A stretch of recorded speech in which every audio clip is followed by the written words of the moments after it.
ഒരിടവേളയ്ക്ക് ശേഷം സംസ്ഥാനത്ത് ചൊവ്വാഴ്ച മുതൽ മഴ ശക്തമാകുമെന്ന് കേന്ദ്ര കാലാവസ്ഥാ വകുപ്പിന്റെ മുന്നറിയിപ്പ്. ഒറ്റപ്പെട്ട ശക്തമായ മഴയ്ക്കുള്ള സാധ്യതയാണ് പ്രവചിക്കപ്പെട്ടിരിക്കുന്നത്.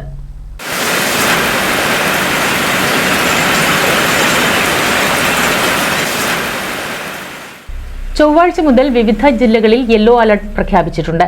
ആദ്യം മധ്യ തെക്കൻ കേരളത്തിലും പിന്നീട് വടക്കൻ ജില്ലകളിലും മഴ ശക്തമാകും. അതേസമയം തിങ്കളാഴ്ച ഒരു ജില്ലകളിലും പ്രത്യേക മഴ മുന്നറിയിപ്പുകൾ പ്രഖ്യാപിച്ചിരുന്നില്ല.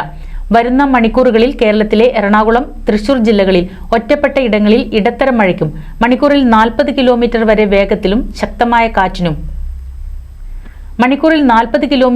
വേഗതയിൽ ശക്തമായ കാറ്റിനും പത്തനംതിട്ട, ആലപ്പുഴ, കോട്ടയം, ഇടുക്കി, മലപ്പുറം, കോഴിക്കോട്, കണ്ണൂർ, കാസർഗോഡ് ജില്ലകളിൽ ഒറ്റപ്പെട്ട ഇടങ്ങളിൽ ഇടത്തരം മഴയ്ക്കും സാധ്യതയുണ്ടെന്ന് കേന്ദ്ര കാലാവസ്ഥാ വകുപ്പ് അറിയിച്ചു. News desk NCV. 1000 വിവാഹങ്ങൾക്ക് ഒരേ ഒരു ബ്യൂട്ടി സിൽക്സ്, എടപ്പാൾ, ചാവക്കാട്, തൃപ്രയാർ, പുത്തനത്താണി, പെരിന്തൽമണ്ണ.